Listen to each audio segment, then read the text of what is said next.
Good morning student. हम लोग देख रहे थे उपयोजित लेखन और उपयोजित लेखन में पत्र लेखन हम लोगों का चल रहा था। पिछले वीडियो में हम लोगों ने देखा था पत्र लेखन, और पत्र लेखन में अनौपचारिक पत्र हम लोगों ने किस तरह से लिखा जाता है ये देख लिया था। आज हम लोग देखने जा रहे हैं औपचारिक पत्र।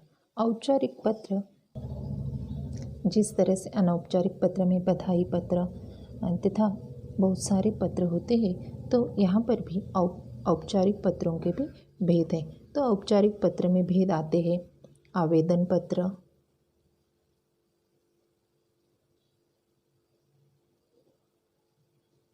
दूसरा होता है शिकायती पत्र,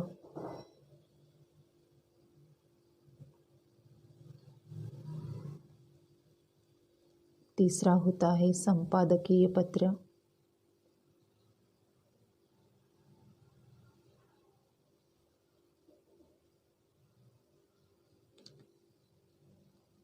पूछताछ संबंधी पत्र,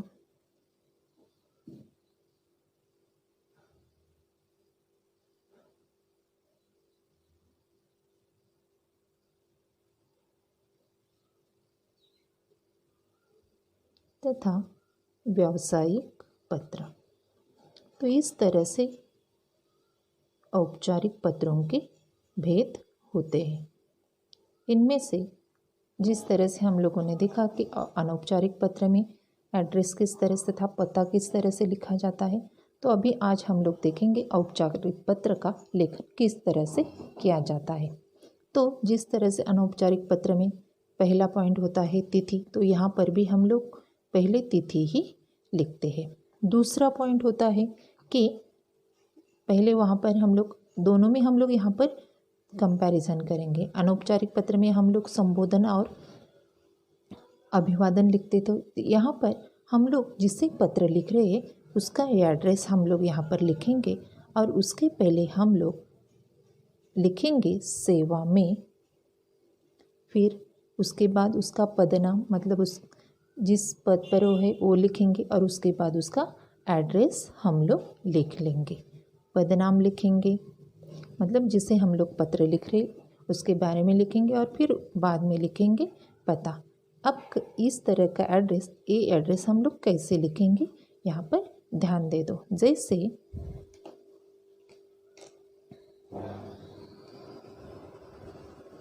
सेवा में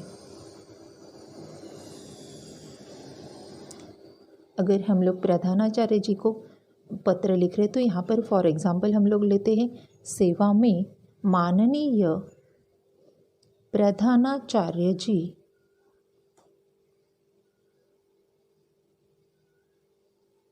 यहाँ पर जी लिखने के लिए भूलना नहीं है। उसके बाद लिखना है एड्रेस, तो यहाँ पर आएगा स्कूल का नाम आदर्श, हम लोग यहाँ पर एग्जाम्पल के तौर पर लिख रहे हैं आदर्श विद्यालय। इसके बाद आएगा अल्प विराम, और फिर आएगा यहाँ पर शहर का नाम। अगर यहाँ पर पिन कोड है तो यहाँ पर पिन कोड लिखना है, और बाद में फुल स्टॉप नहीं देना है। अगर पिन कोड नहीं है तो हम लोग यहाँ पर डायरेक्ट शहर के बाद फुल स्टॉप दे देंगे। तो इस तरह से पहला पॉइंट होगा तिथि, दूसरे में होगा सेवा में पदनाम और पता। तो इस तरह से हम लोग लिखेंगे। तीसरा पॉइंट है कि विषय, जो हम लोग अनौपचारिक पत्रों में नहीं लिखते थे। डायरेक्ट संबोधन और अभिवादन के बाद हम लोग अपना पत्र लिखना शुरू करते थे, लेकिन यहाँ पर औपचारिक पत्रों में विषय लिखना बहुत ही अनिवार्य है। और विषय जो हमें दिया जाता है, जो हमारा सब्जेक्ट होता है, प्रश्न होता है, वहाँ पर विषय हमें दिया जाता है, और वो विषय भी हमें बहुत ही कम शब्द में 4 या 5 शब्दों में ही लिखना अनिवार्य है। विषय लिखते वक्त क्या करना है कि जो विषय हमें दिया जाएगा वो कम शब्दों में लिखने के बाद भी अगर एक लाइन में आप लोगों का विषय वो कंप्लीट नहीं होगा, तो फिर नीचे लिखते वक्त यहाँ से वो आप लोग विषय आगे लिखेंगे, मतलब जो शब्द बचेंगे वो यहाँ से आगे लिखेंगे। उसके बाद अगला पॉइंट है 4 नंबर का पॉइंट है कि अभिवादन। अभिवादन में हम लोग मैं संबोधन नहीं, अभिवादन में हम लोग लिखेंगे महोदय, माननीय,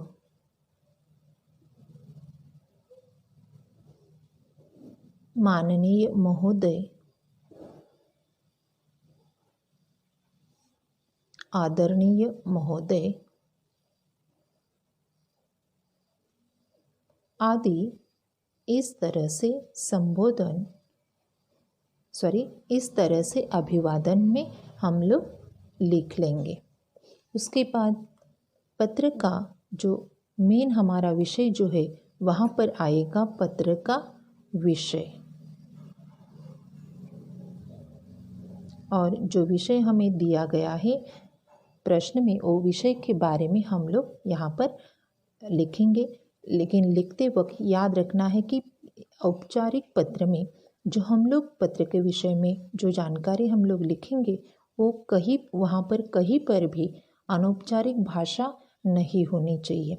एक ही पैराग्राफ में वहाँ पर लिखेंगे और उसके बाद पत्र का विषय अच्छी तरह से लिखने के बाद नीचे हम लोग एक लाइन छोड़कर वहाँ पर धन्यवाद शब्द लिखेंगे। धन्यवाद शब्द लिखना बिल्कुल भी भूलना नहीं है। यहाँ तक हम लोगों का हो गया पत्र लेखन। उसके बाद अंत में मतलब पत्र का अंतिम हिस्सा, जो पत्र का अंतिम हिस्सा है वहाँ पर भी अनौपचारिक पत्र के जैसा ही हम लोग लिखेंगे। लेकिन अनौपचारिक पत्र में हम लोग लिखते थे आपका विश्वासी तथा आपका प्यारा भैया, आपका प्रिय मित्र। तो यहाँ पर सिर्फ हम लोग लिखेंगे भवदीय तथा भवदीया। इस तरह इनमें से कोई एक ही शब्द हम लोग लिखेंगे। भवदीय किनके बारे में लिखना है कि गर्ल्स लिखेंगे भवदीया और बॉयज़ लिखेंगे भवदीय। और एक बात यहाँ पर याद रखनी है कि हमें यहाँ पर और एक आज्ञाकारी ये शब्द भी लिखना है। तब तो आज्ञाकारी शब्द हम लोग कहाँ पर लिखेंगे? तो आज्ञाकारी शब्द हम लोग सिर्फ अगर अपने पाठशाला में अपने क्लास टीचर तथा प्रधानाचार्य तथा कक्षाध्यापक जी को पत्र लिख रहे तो वहाँ पर हम लोग आज्ञाकारी शब्द का प्रयोग करेंगे। बाकी सभी औपचारिक पत्रों में हम लोग भवदीय तथा भवदीया शब्द का ही प्रयोग करेंगे। और उसके नीचे यहाँ पर पत्र भेजने वाला का हस्ताक्षर होगा। पत्र भेजने वाले का हस्ताक्षर मतलब जो पत्र लिख रहा है उसका नाम यहाँ पर होगा। भवदीय लिखने के बाद नीचे आप लोग पत्र भेजने वाले का हस्ताक्षर लिखेंगे और हस्ताक्षर के बाद आप लोग पूर्ण विराम देंगे। उसके बाद हम लोगों को वहाँ पर लिखना है पता। जो पत्र लिख रहा है उसका पता वहाँ पर लिखना है। और अंतिम और बहुत ही महत्वपूर्ण बात, ईमेल आईडी। जिस तरह से मैंने आपको बताया कि औपचारिक पत्र में तथा अनौपचारिक पत्र में ईमेल आईडी लिखना बहुत ही कंपलसरी है। तो चलो अब आज हम लोग देख लेते हैं कि औपचारिक पत्र किस तरह से लिखा जाता है। तो औपचारिक पत्र का पहले हम लोग विषय लिखते हैं। औपचारिक पत्र का हमारा विषय है आज का राम तथा रानी काळे शिव कॉलोनी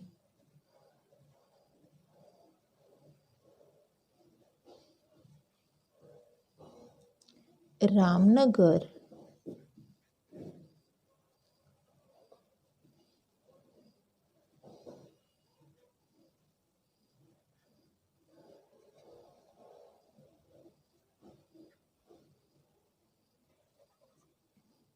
मुंबई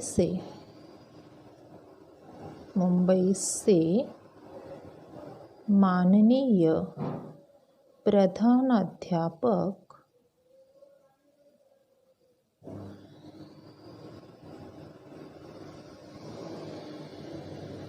समता विद्यालय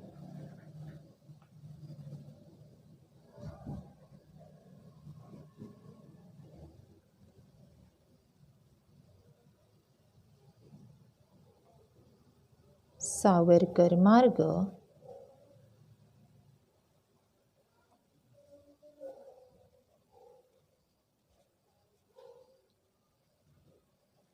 मुंबई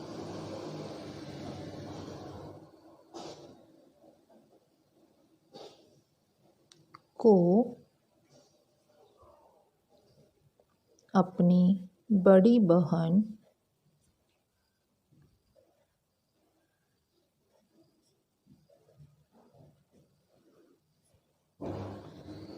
के विवाह के कारण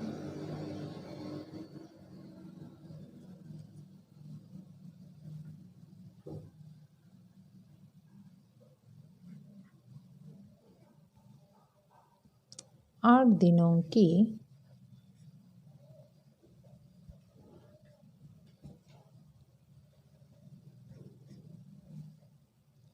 छुट्टी मांगने के लिए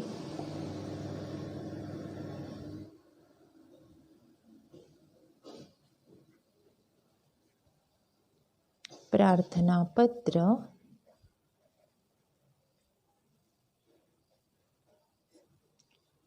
लिखता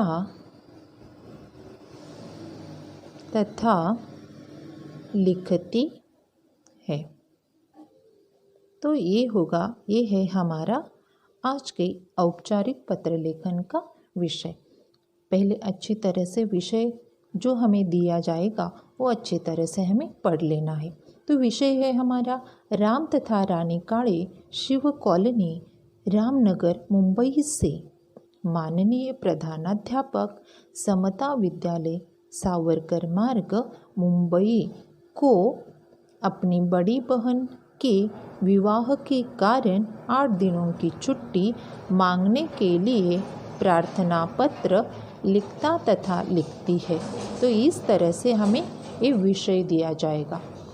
एक बार अच्छी तरह से देखना है कि पहले हमें देखना है विषय अच्छी तरह से पढ़ने के बाद हमें देखना है कि पत्र कौन किसे लिख रहा है। पत्र हमेशा याद रखना है कि पत्र लिखने वाले का पता शुरू में ही होता है। तो से के पहले जो एड्रेस तथा जो नाम दिए जाते हैं वो होते हैं पत्र लिखने वाले का नाम तथा पता होता है। और को मतलब जिसे हम लोग पत्र लिख रहे, जैसे माननीय प्रधानाध्यापक, समता विद्यालय, सावरकर मार्ग, मुंबई को, तो ये है हम लोगों का जिसे हम लोग पत्र लिख रहे उनका ये पता है। तो इस तरह से हमारा ये विषय हो गया।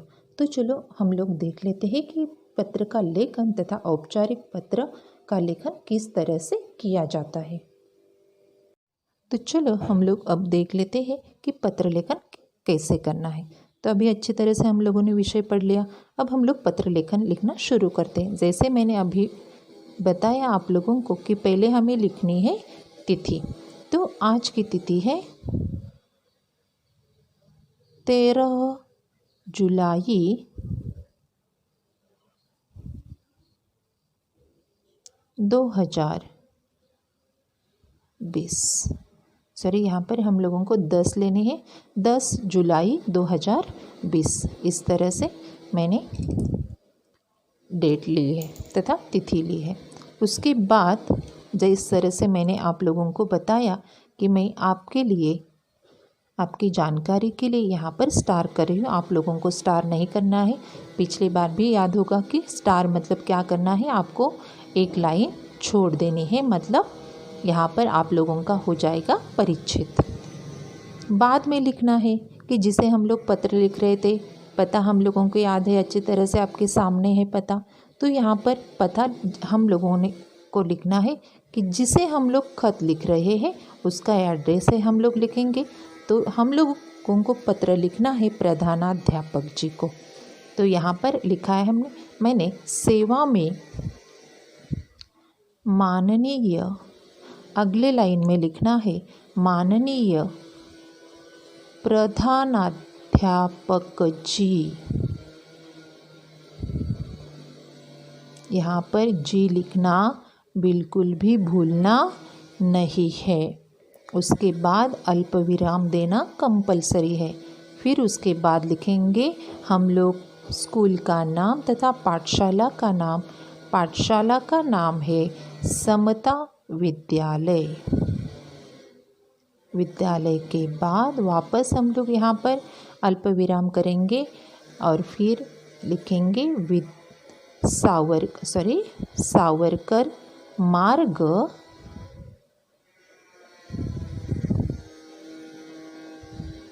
वापस हम लोग यहाँ पर अल्प विराम देंगे और फिर यहाँ पर लिखेंगे शहर का नाम। यहाँ पर पिन कोड नहीं दिया है तो हम लोग वापस यहाँ पर पूर्ण विराम लिख लेंगे। तो ये हो गया हमारा, जिसे हम लोग पत्र लिख रहे उनका पदनाम तथा पता है। अब वापस उसके बाद हमें लिखना है हमारा विषय। यहाँ पर वापस एक लाइन छोड़ देनी है। अब लिखेंगे हमारा विषय कि जो विषय हम लोगों को यहाँ पर दिया गया है। अब विषय है हमारा कि बड़ी बहन के विवाह के कारण 8 दिनों की छुट्टी मांगने के लिए प्रार्थना पत्र। तो हमें विषय बहुत ही कम शब्दों में लिखना है। तो हमारा विषय इस तरह से हम लोग लिखेंगे, 8 दिनों की छुट्टी के लिए 8 दिनों की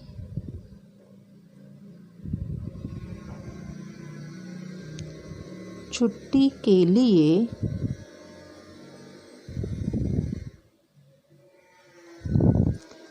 प्रार्थना पत्र।